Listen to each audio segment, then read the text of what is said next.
Salam yang terhormat Bapak Ibu Tutor, izinkan saya untuk menjelaskan secara singkat proses lahirnya Pancasila.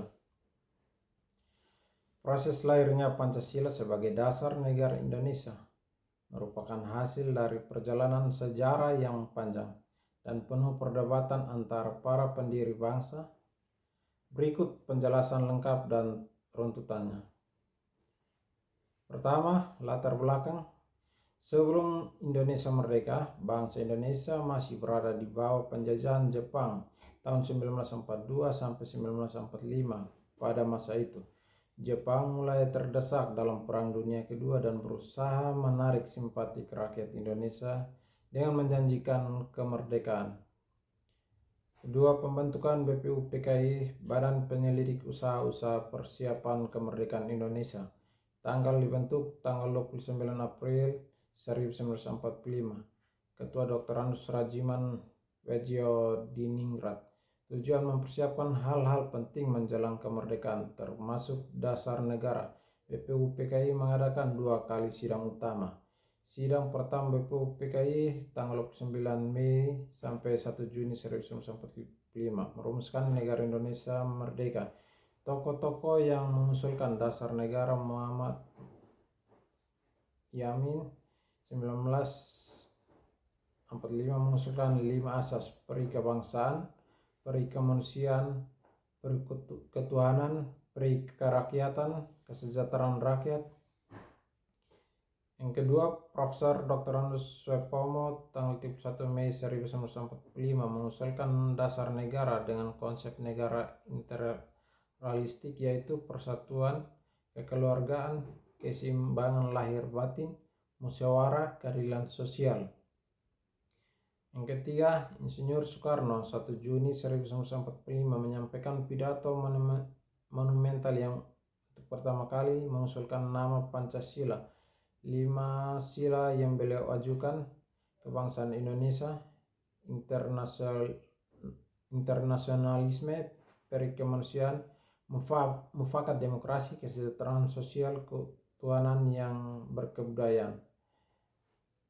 Soekarno juga menawarkan bentuk singkatan trisila: sosio-nasionalisme, sosio-demokrasi, dan keutuhan. Ekasila gotong royong.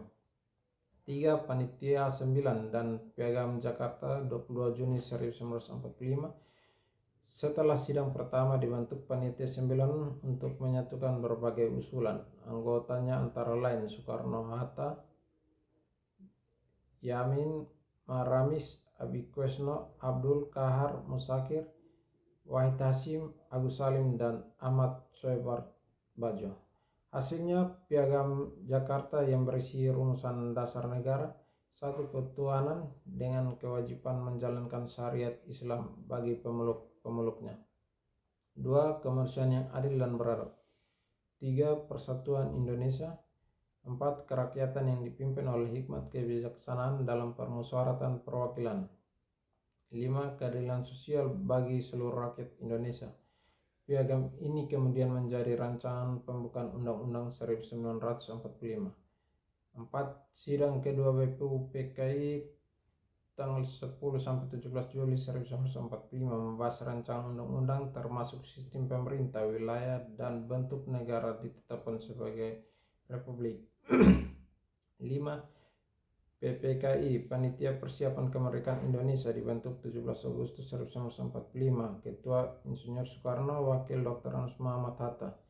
6. Proklamasi dan pengesahan Pancasila 17 sampai 18 Agustus 1945. 17 Agustus 1945.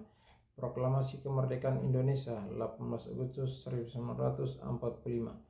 PPKI bersidang dan 1. Mengesahkan Undang-Undang 1945 dengan pembukaannya berisi rumusan Pancasila. 2. Rumusan Piagam Jakarta diubah pada sila pertama menjadi dari ketuhanan dengan kewajiban menjalankan syariat Islam bagi pemeluk-pemeluknya menjadi ketuhanan yang Maha Esa. Perubahan ini dilakukan agar dapat diterima oleh seluruh golongan di Indonesia.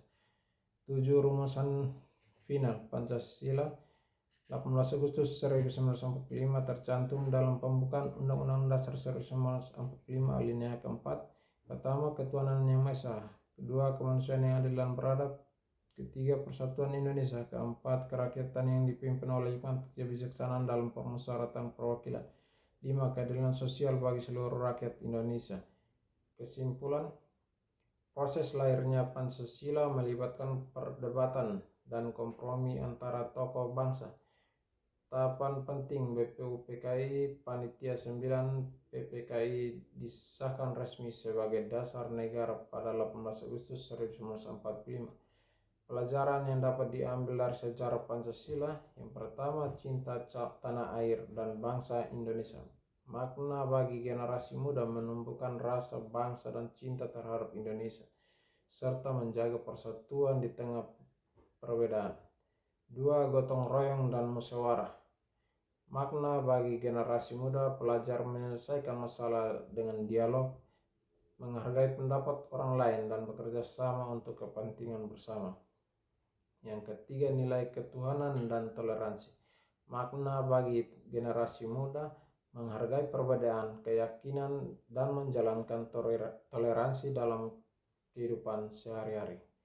4. Keadilan sosial. Makna bagi generasi muda, menumbuhkan kepedulian sosial terhadap sesama dan semangat untuk berkontribusi bagi masyarakat. 5. Nasionalisme dan tanggung jawab. Makna bagi generasi muda, menumbuhkan jiwa nasionalisme, semangat belajar, dan tanggung jawab untuk meneruskan perjuangan dalam bentuk prestasi dan pengabdian.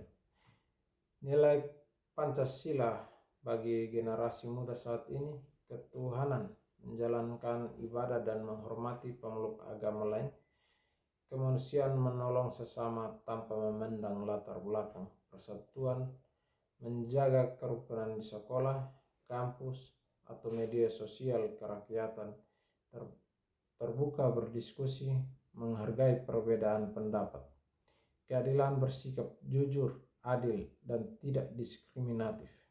Kesimpulan, dari sejarah Pancasila, generasi muda dapat belajar bahwa kemerdekaan dan persatuan Indonesia bukan hadiah, tetapi hasil perjuangan, kebijaksanaan, dan nilai-nilai luhur yang harus dijaga. Dengan mengamalkan Pancasila, generasi